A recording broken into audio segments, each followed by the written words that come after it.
সবাইকে জয়গুরু। যুগ পুরুষোত্তম পরম প্রেমময় শ্রী শ্রী ঠাকুর অনুকূল চন্দ্রের শ্রীচরণে আমার শতকোটি প্রণাম। পরমারাধ্যা জগৎ জননী শ্রী শ্রী বড়মায়ের শ্রীচরণে আমার শতকোটি প্রণাম। পরম পূজ্যপাদ আচার্যদেবের শ্রীচরণে আমার শতকোটি প্রণাম। আশা করি আপনারা সকলে ভালো আছেন। পরম প্রেমময় শ্রী শ্রী ঠাকুরের কাজ আপনারা নিত্য নিয়মিতভাবে করে যাচ্ছেন এবং ডিপি ওয়ার্কে সবাই যোগদান করছেন। আজকে সুন্দর একটা ইষ্ট প্রসঙ্গ এই ভিডিওর মাধ্যমে আপনাদের সামনে তুলে ধরব। মেরুদেশে শিয়ালের মৃত্যু ফাঁদ। মেরুদেশে বরফের প্রান্তরে আদিবাসীরা এক অদ্ভুত প্রক্রিয়ায় শিয়াল শিকার করে। আর তারা কি করে সে বিষয়টা এখন বলছি, আর কেন বলছি সেটা আপনাদের ভিডিওর মাঝে মধ্যে বিস্তারিতভাবে বলে দেওয়া হবে, আপনারা বুঝতে পারবেন যে কি বলতে চাচ্ছি। তারা বরফের ভিতরে একটা ধারালো চাকু খাড়া করে ঢুকিয়ে তার উপর কিছু বরফ দিয়ে ঢেকে দেয়। সেই বরফের উপর কিছু রক্তও ঢেলে দেয়। রক্তের গন্ধে আকৃষ্ট হয়ে শিয়াল এসে সেই রক্ত মাখা বরফের উপর জিভ দিয়ে চাটতে থাকে। একটু পর বরফ সরে গিয়ে ধারালো চাকু বেরিয়ে পড়ে, কিন্তু তৎক্ষণে বরফের প্রচণ্ড ঠান্ডায় শিয়ালের জিহ্বা অসাড় হয়ে গিয়ে ব্যথার অনুভূতি হারিয়ে ফেলে। কিন্তু জিহ্বার স্বাদ অনুভূতি নষ্ট হয় না। চাকুতে নিজের জিহ্বা ফালা ফালা হয়ে কেটে যায়। শিয়াল একটু ব্যথা টের পায় না। সেই কাটা জিহ্বার রক্তের বরফ ভেসে যায়। সেই কাটা জিহ্বার রক্তে বরফ ভেসে যায়। শিয়াল রক্তের স্বাদে মত্ত হয়ে নিজের রক্ত নিজে চাটতে থাকে। জিহ্বা আরো কাটতে থাকে। শিয়াল তখন রক্তমাখা চাকু চাটতে ব্যস্ত। এইভাবে ক্রমাগত রক্তক্ষরণ হয়ে হয়ে শিয়ালটি একসময় নিস্তেজ হয়ে সেখানেই পড়ে মরে যায়। সেই একই ঘটনা ঘটে মানুষের জীবনেও, প্রবৃত্তিতেও। তথা লোভে, কামে, ক্রোধে, মোহে আমরা প্রায়শই এমন মত্ত হয়ে যাই যে আমাদের বোধ শক্তি ভোঁতা হয়ে যায়। সামনে যে আমার বিপদ দাঁড়িয়ে আছে, ধ্বংস তার বরণ ডালা সাজিয়ে অপেক্ষা করছে, তা আমরা ঠাহরই করতে পারি না। ক্ষমতার লোভ, অর্থের লোভ, খ্যাতির লোভ, যশের লোভ, কামের লোভ আমাদেরকে সেই বরফের দেশের মূর্খ শিয়ালের মতোই মৃত্যুর ফাঁদে আটকে রাখে। ভোগে এত মত্ত হয়ে যায়, ভালো মন্দ বোধ নষ্ট হয়ে যায়। শিয়ালের জিহ্বার বোধ শক্তি যেমন অসাড় হয়ে যায়, তেমনি আমরাও বোধ শক্তি হারিয়ে ফেলি।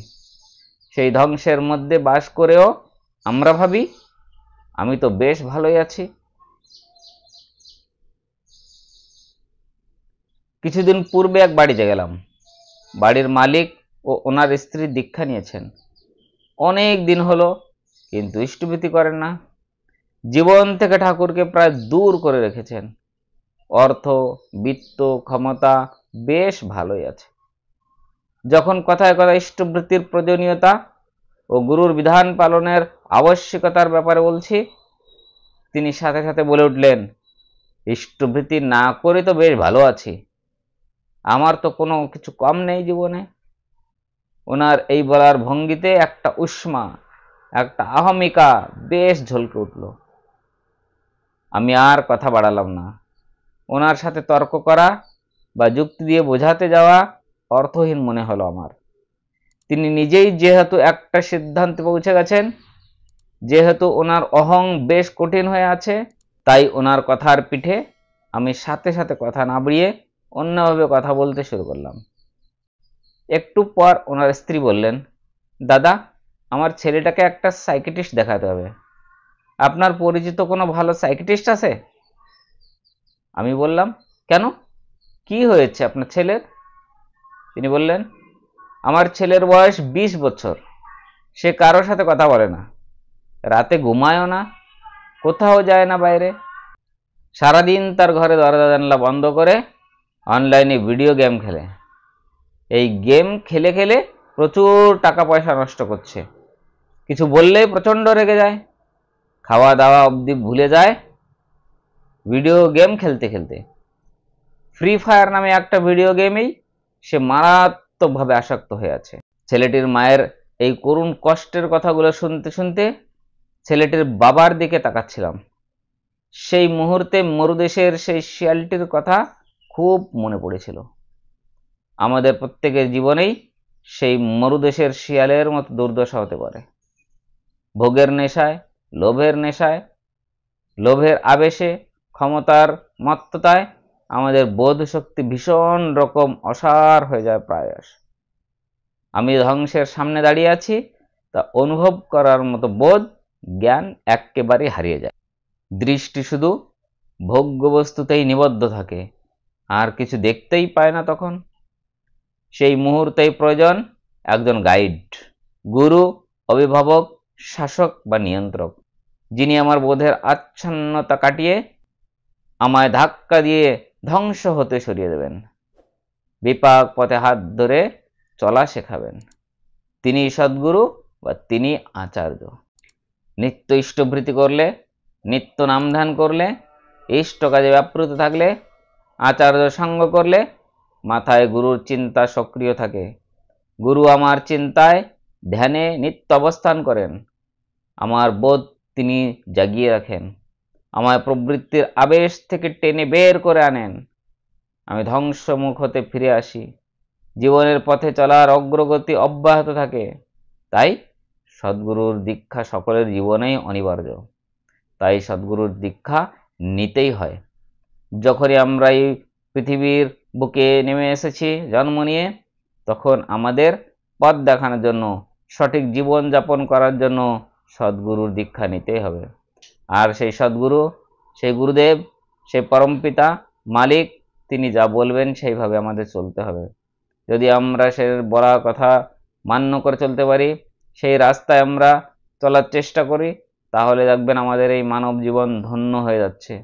আমরা নিজেকে ধন্য করতে পারবো, আমার সঙ্গে যারা আছে পরিবারের প্রত্যেককেই আমি সেই সৎ পথে চালিত করতে পারবো। আমার মতো তারাও ভালোর দিকে চলে যাবে, আমার মতো তারাও সেই ভালোর দিকেই চালিত হবেন। সুখ এবং শান্তি আমাদের সঙ্গে সঙ্গে থাকবেন। যদিও আমরা অন্য রাস্তায় যেতে চাই, পরম দয়াল পরম পিতার তিনি আমাদের সহায় হবেন, আমাদের ভুল পথে যেতে দেবেন না, সঠিক পথ কোনটা তার ইঙ্গিত দিয়ে দেবেন। সময় থাকতে আমাদের সেই রাস্তা থেকে ফিরে আসতে হবে। তাই আমাদের প্রয়োজন পরম প্রেমময় শ্রী ঠাকুর অনুকূল চন্দ্র আমাদের যে পঞ্চনীতি দিয়েছেন, যজন যজন ইষ্টভৃতি স্বস্ত নিষদাচার, সেই পঞ্চনীতি আমাদের কাটায় কাটায় পালন করতে হবে। যদি আমরা পালন করতে পারি, দেখবেন পরম পিতা আমাদের মঙ্গল করবেনই। তার ইচ্ছাই মঙ্গল, জানি না প্রভু কিসে আমার মঙ্গল হবে। এই যদি আমরা ন্যস্ত করতে পারি, পরম পিতার উপরে বিশ্বাস রাখতে পারি, তাহলে আমাদের মঙ্গল হবেই হবে। আপনাদের সকলের মঙ্গল প্রার্থনা পরম প্রেমময় শ্রী ঠাকুরের শ্রীচরণে করে আজকের ইষ্ট প্রসঙ্গ এখানেই সমাপ্ত করছি। আবার দেখা হবে আরেকটা সুন্দর ভিডিওর মাধ্যমে, আরেকটা সুন্দর ইষ্ট প্রসঙ্গের মাধ্যমে। আপনারা সকলে ভালো থাকুন এবং পরম পিতার কাজ এভাবে চালিয়ে যান। বন্দে পুরুষোত্তম। জয় গুরু সকলকে।